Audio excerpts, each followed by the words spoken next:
Oke teman-teman, jumpa lagi ya dengan saya tetap di channel Yulili. Kali ini saya dan Mas Pucu sambil sarapan.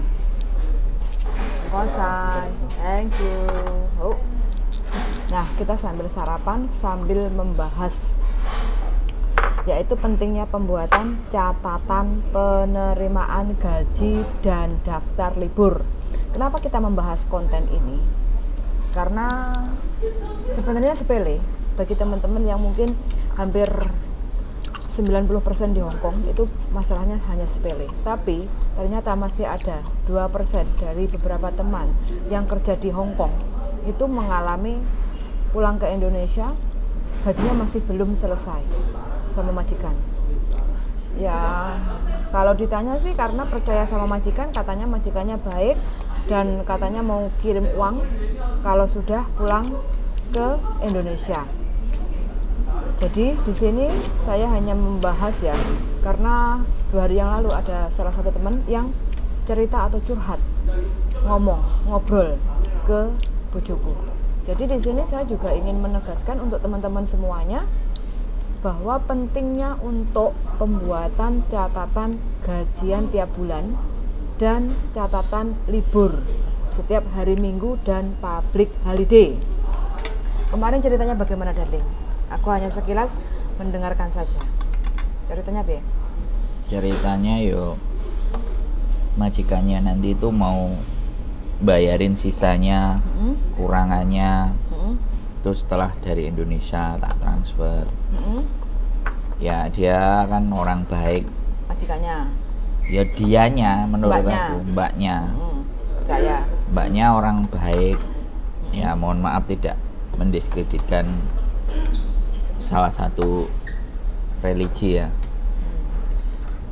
Tapi mbaknya itu polos dan mbaknya yakin gitu loh bahwa majikannya itu akan menyelesaikan tanggungannya gitu. Tapi ternyata alhasil ya wis.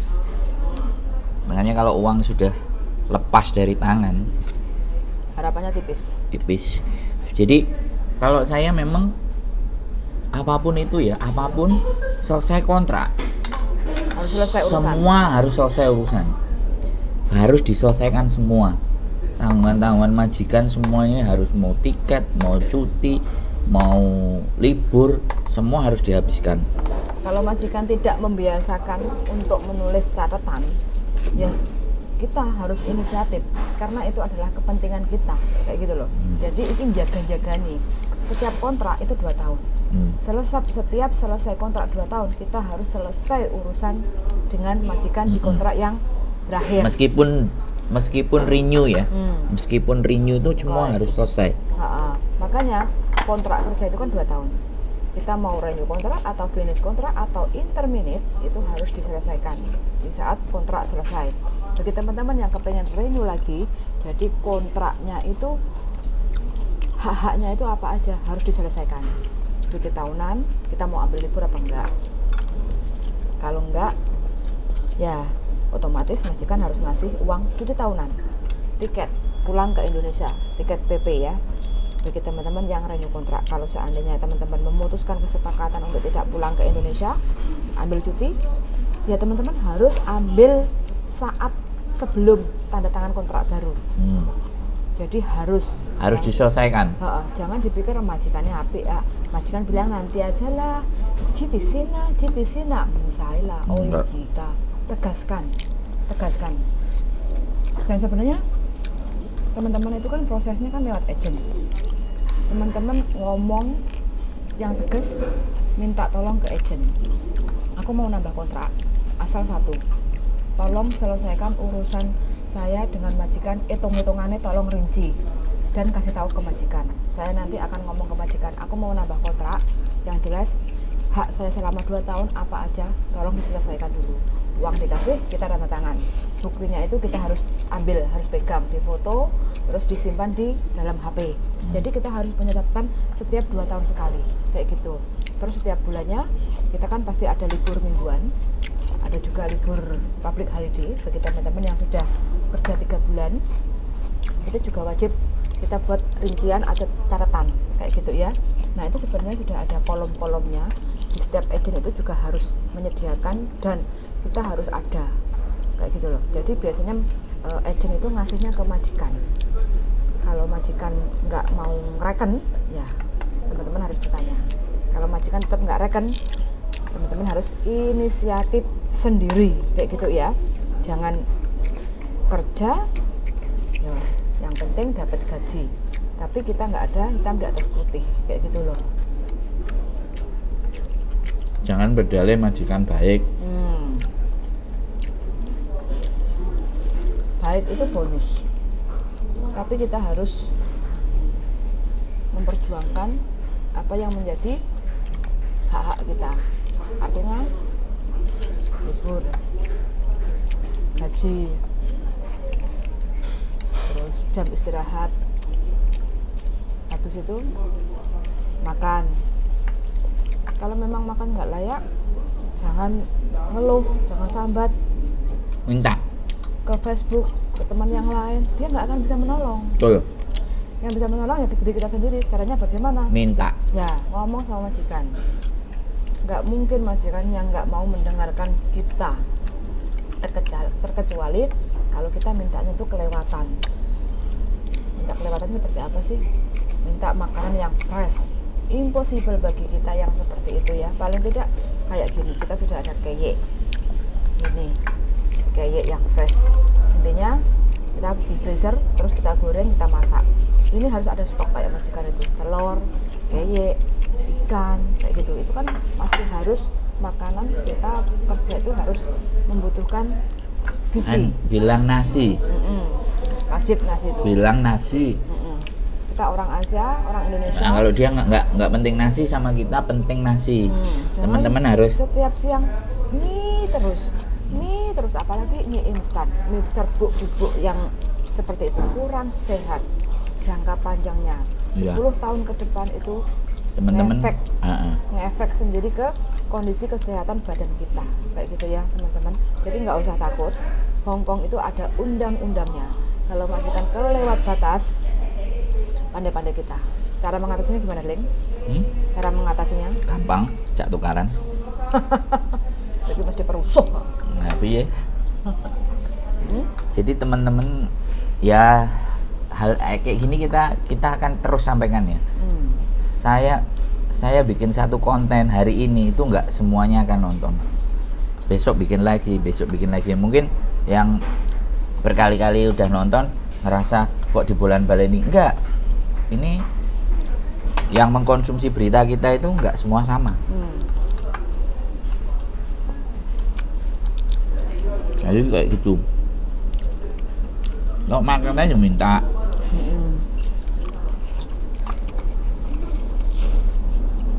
Jadi Buktinya loh si April sama imigrasi kan ditanyain, kamu mau nuntut nggak? Jadi teman-teman diperlakukan nggak layak ketika dilaporin ke imigrasi nanya, mau nuntut nggak? loh? Kalau mau dikasih jalan, monggo. Kalau enggak, ya bikin surat pernyataan tidak ada penuntutan kayak gitu. Kita tahu teman-teman butuh duit buat kerja.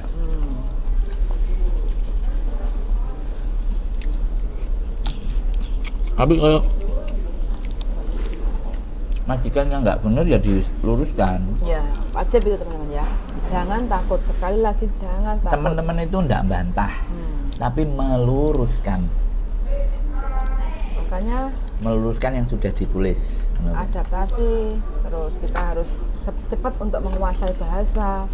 Bahasa itu tidak harus kantonis, Inggris. Jadi kita selama mungkin ini yang pemula ya, agak susah menguasai bahasa kantonis. Jadi di rumah di Indonesia sebelum berangkat itu sebisa mungkin untuk mempercepat penguasaannya memahami bahasa Inggris kayak gitu. Sendok.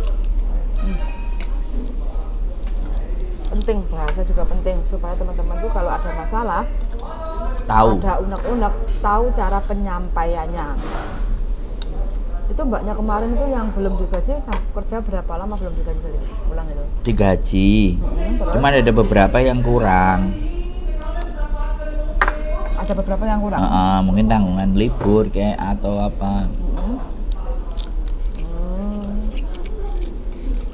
Nah, jadi di sini intisari dari pembicaraan kita hari ini, jangan mudah percaya dengan janji, apalagi kita sudah pulang ke Indonesia. Mbaknya udah hampir 3 bulan di rumah, ternyata itu belum ada kiriman dari majikan. Dia mau nuntut kayak apa, orang nggak ada bukti, nggak ada hitam di atas putih, nggak ada perjanjian kayak gitu loh, ya kan Dali? Dan pengennya kan ya caranya supaya mendapatkan uangnya itu kan. Nah tapi selama dia bikin perjanjian kurangnya berapa itu kan nggak ada catatan, dia sendiri kan nggak ada catatan. Saya tanyain, ada nggak Mbak? Nggak ada. Catatan ada nggak Mbak? Nggak ada. Baik pun aja ya, sampean balik lagi proses di sini, nyampe sini samperin dia loh. Nah, karena tapi ya hati-hati loh, nyamperin dia kalau hanya nagih utang malah nanti majikan poking, buktinya apa, malah ribet soalnya emang nggak ada bukti Mbaknya. ya tapi kan namanya juga usaha kan, ngomong baik-baik kan. Kalau dia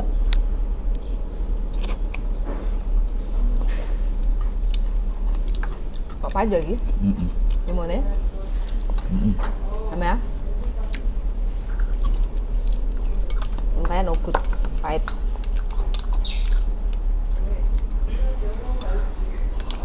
udah baik.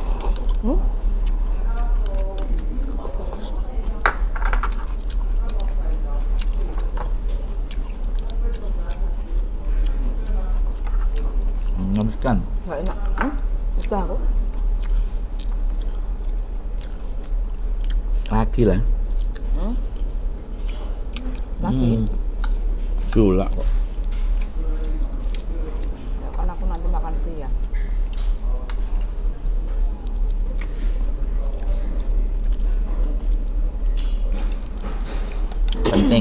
Penting. Pembuatan catatan penerimaan gaji dan daftar libur itu sangat penting sekali teman-teman ya. Kalau teman-teman, bagi teman-teman yang mungkin setiap bulannya tidak terima tanda tangan gaji, tanya ke majikan, minta. Memulailah. Kalau enggak, teman-teman sendiri yang punya inisiatif. Jadi contohnya seperti ini. Contohnya ada dalam bentuk bahasa Inggris kayak gitu ya. Ini contohnya catatan gaji. Jadi di sini penting sekali. Kalau teman-teman ingin membutuhkan, monggo silahkan komen-komen di channel YouTube saya. Mana tahu saya bisa bantu untuk ngasih linknya. Tapi setiap agent pasti ada form untuk catatan penerimaan gaji dan hari libur tanda tangan, itu pasti ada. Kalau nggak ada, boleh diminta ke agennya. Kalau agennya mungkin susah untuk dihubungi, monggo silahkan untuk komen-komen, terus minta ke saya, insya Allah saya bisa kayak gitu. Pesannya Darling, bagaimana menurutmu teman-teman? Jangan terlena dengan majikan yang baik. Majikan baik itu nggak akan ngutang gaji, nggak akan ngutang libur, nggak akan ngutang tiket cuti pulang ke Indonesia, tiket PP, terus nggak akan ngutang cuti tahunan. Itu baru dibilang majikan baik kayak gitu. Tapi kalau gaji standar, terus habis itu kita dikasih libur setiap minggu, terus public holiday juga kita harus dikasih, terus habis itu selesai kontrak kita dapat cuti tahunan, terus kalau kita memang mau nambah kontrak kita dapat uang tiket pulang pergi atau tiket pulang pergi cuti, itu baru majikan baik. Setiap bulan kita terima gaji tanda tangan, itu baru majikan baik kayak gitu ya. Itu baru bisa baik, ukurannya tipis, majikan yang ngerti aturan. Ya itu pas. Pas. Nek baik kan ukurannya dewe-dewe. Baik nggak diseneni tapi ngutang-ngutang terus menurut sampean milih baik dikai mangan, dikai jajan kabeh tapi bayarannya gak dibayar. Kan kasihan teman-teman. Bukan buat kita, buat teman-teman sendiri. ngomong baik-baik, gak usah sambil ngegas. Majikan pasti ngerti. Santai aja. Kalau teman-teman lumayan menguasai bahasa itu ngomong santai. Orang salah kok majikan mau bungok-bungok. Ya pengen kita lawan di label kan enggak. Kita tuh manusia, bukan hewan. Katanya dikasih makanan kucing. Makanan kucing itu yang seperti apa sih, darling? Sebenarnya bukan makanan kucing, tapi dikasih porsinya kayak mangkok kecil. Sebenarnya itu sih. Nah sekarang di sini kan memang mangkok kecil. Mangkok gedenya itu kan cuma di meja makan yang gede. Ini kecil. Nah iya, wun. Makanya segitu loh. Sedangkan Indonesia makanya sak piring ya. Sakin panpo. Nah, jadi itu yang menyebabkan, ya kan itu yang dinamakan keperbedaan budaya, culture shock. Oh enggak, mereka nganggep makanan kecil itu bukan makanan kucing. Kita karena porsinya Super jumbo. gede. Jadi itu ya bagian dari. Terus mangan lauk sisa-sisa kayak dikei duri-duri. Ah, itu bisa dilaporin. Mangannya di HP standby. Recordingnya dinyalain. Kita rekam di suara, gambarnya kalau sudah dikasih makannya di minggir di foto, bisa itu. Sudah gitu aja ya teman-teman percakapan kita hari ini, semoga bermanfaat. Pentingnya untuk membuat catatan gaji bulanan dan catatan hari libur itu sangat penting sekali. Tolong diperhatikan, jangan sampai menyesal di kemudian hari. Terima kasih atas perhatiannya. Nah, terima kasih atas perhatiannya. Semoga info singkat yang kita berikan atau saran singkat yang kita Sambil makan berikan, siang, yang kita sampaikan, semoga bermanfaat. Dan untuk mbaknya yang sudah pulang ke Indonesia, semoga majikannya diberi sadar dan segera ditransfer uangnya, karena di Indonesia butuh duit. Suun sangat dan see you next video. Bye bye darling.